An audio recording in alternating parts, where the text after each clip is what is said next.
Sir, ಇದು ಘಟನೆ banner ಸಣ್ಣ ಸಣ್ಣ ವಿಚಾರ. ಇದು ರಾಜಕೀಯವಾಗಿ ಹಿರಿಯರ ಅನುಭವಿಗಳಿದ್ದೀರಿ, ಸಚಿವರಿದ್ದೀರಿ, ರಾಮುಲು ಅವರು ಕೂಡ ಆ ಸ್ಥಳದಲ್ಲಿದ್ದರು. ಅದನ್ನು ಕೂತ್ಕೊಂಡು ಬಗೆಹರಿಸ್ಬೋದಾಗಿತ್ತು. ಅವರೇ ಇದಕ್ಕೆ ಪ್ರಚೋದನೆ ಕೊಟ್ಟರು ಅನ್ನೋದು ಕಾಂಗ್ರೆಸ್ನ ಆರೋಪ. ಅದಕ್ಕೆ ನೀವು ಬಂದಿದ್ರೆ ಚೆನ್ನಾಗಿರ್ತಾಯಿತ್ತು, ಮಧ್ಯಸ್ಥಿಕೆ ವಹಿಸಿದ್ರೆ ಚೆನ್ನಾಗಿರ್ತಾಯಿತ್ತು. ಅಷ್ಟೇ ಅಲ್ಲಮ್ಮ. ಅಲ್ಲ, ಮನೆ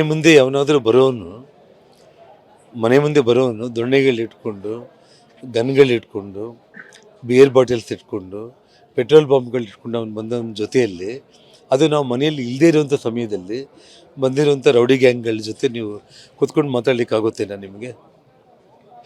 ಸರ್, ಜನಾರ್ದನ್ ಅವರ ಮನೆ ಮುಂಭಾಗಡೆ ಓಪನ್ ಏರ್ ಫೈರಿಂಗ್ ಮಾಡ್ತಾರೆ ಅಂದರೆ ಸರ್, ಏನು ಎಲ್ಲಿ ಕಾನೂನು ವ್ಯವಸ್ಥೆ ಹಾಳಾಗೋಗಿದೆ ಅಂತ ಅನ್ಸುತ್ತೆ? ಇಲ್ಲ, ಈ ರಾಜ್ಯದ ಉಪಮುಖ್ಯಮಂತ್ರಿನೇ ಕ್ರಿಮಿನಲ್ ಬೆನ್ನಿಂದ ನಾನು ಇದೇನಂತ ಹೇಳಿದರೆ ಇನ್ನೆಲ್ಲಿ ಕಾನೂನು ವ್ಯವಸ್ಥೆ ಇದೆ? ನಾಳೆ ಇವರು ಮುಖ್ಯಮಂತ್ರಿ ಆದರೆ ನಮ್ಮ ಗತಿ ಏನಾಗಬೇಕು? ಈ ರಾಜ್ಯದ ಜನರ ಗತಿ ಏನಾಗಬೇಕು? ಕೂಡ ಚರ್ಮನ್ ಅವರು ಒಂದು ಪಾಲನವರ ಕೈಯಲ್ಲಿ ದೊಣ್ಣೆ ಹಿಡ್ಕೊಂಡು ಓಡಾಡ್ತಿರುವಂಥದ್ದು, ಜನಾರ್ದನ್ ಅವರ ಮನೆ ಮುಂಭಾಗದಲ್ಲಿ ಸಾಕಷ್ಟು ದೊಣ್ಣೆಗಳು ಸಿಕ್ಕಿರುವಂಥ ವಿಡಿಯೋ ಕೂಡ ಹರಿದಾಡ್ತಿರುವಂಥದ್ದು. ಅಂದರೆ ನೀವು ಕೂಡ ಅಂದರೆ ನಿಮ್ಮ ಬೆಂಬಲಿಗೆ ಕೂಡ ಇದಕ್ಕೆ ದಂಗೆಗೆ ಅಂದರೆ ಗಲಭೆಗೆ ಸಿದ್ಧರಾಗಿದ್ರು ಅನ್ನೋದೊಂದು ಚರ್ಚೆ ಆಗ್ತದೆ. ನೋಡಮ್ಮ, ನನ್ನ ಮೇಲೆ ಅಟ್ಯಾಕ್ ಆಗಿದೆ ಅಂದ ಮೇಲೇ ಜನರು ಏನಾಗಿದೆ ರೆಡ್ಡಿ ಅವ್ರಿಗೆ ಅಂತೇಳಿ ನಮ್ಮ ಮನೆ ಹತ್ರ ಬಂದಿರುವಂಥದ್ದು.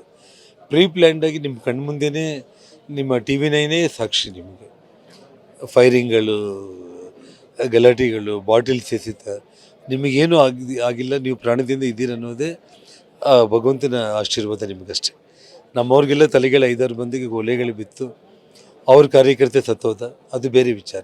ಸರ್, ಈಗ ಪೋಸ್ಟ್ ಮಾರ್ಟಮ್ ಬಗ್ಗೆ ಕೂಡ ಅಂದರೆ ಮೃತನ ಪೋಸ್ಟ್ ಮಾರ್ಟಮ್ ಬಗ್ಗೆ ಸಾಕಷ್ಟು ಕೂಡ ಚರ್ಚೆ ಆಗ್ತಾ ಇರುವಂಥದ್ದು. ಸರ್, ಏನಾಗಿದೆ ಸರ್ ಅಲ್ಲಿ ತಮ್ಮ ಮಾಹಿತಿ? ನೋಡಿ, 2 ಬಾರಿ ಪೋಸ್ಟ್ ಮಾರ್ಟಮ್ ಮಾಡಿದ್ದಾರೆ. 2 ಬಾರಿ ಪೋಸ್ಟ್ ಮಾರ್ಟಮ್ ಮಾಡಿದ್ದಾರೆ. ಪಾಪ ನಾರಾಯಣ ರೆಡ್ಡಿ ಅವ್ರ ಮಗನ್ನ, ಅವನು ಕ್ರಿಮಿನಲ್ ಆದರೂ ಕೂಡ ಮಗನ್ನ, ತಂದೆ ಕೂಡ ಕ್ರಿಮಿನಲ್ ಮೆಂಟಾಲಿಟಿನೇ, ಆ ಮಗನ್ನ ಕಾಪಾಡ್ಕೋಬೇಕಲ್ಲ. ಸೊ ಹಾಗಾಗಿ ಏನಾದರೂ ನಮ್ಮ ಕಡೆಯಿಂದ ಬಂತ ಅಂಥೇಳಿ ಅವ್ರಿಗೆ, ಯಾಕಂದರೆ ಅವ್ರ ಫೀಲ್ಡಲ್ಲಿ ಇದ್ದಿಲ್ಲ, ಅವರು ಸ್ಪಾಟಲ್ಲಿ ಇಲ್ಲ ಅಂತ ಮನೆಯಲ್ಲಿದ್ದೇ ಪ್ಲ್ಯಾನ್ ಮಾಡ್ತಾರೆ ನಾರಾಯಣ ರೆಡ್ಡಿ. ಸೊ ಹಾಗಾಗಿ ಏನಾದರೂ ನಮ್ಮ ಕಡೆಯಿಂದ ಆಗಿರ್ಬೋದು ಅಂಥೇಳಿ ನಮ್ಮ ತಲೆ ಮೇಲೆ ಹಾಕ್ಲಿಕ್ಕೆ ಅಂತೇಳಿ ಪಾಪ ಏನಾದರೂ ಪ್ಲ್ಯಾನ್ ಹಾಕಿ 2 ಬಾರಿ ಪೋಸ್ಟ್ ಮಾರ್ಟಮ್ ಮಾಡಿರುವಂಥ ವಿಷಯ.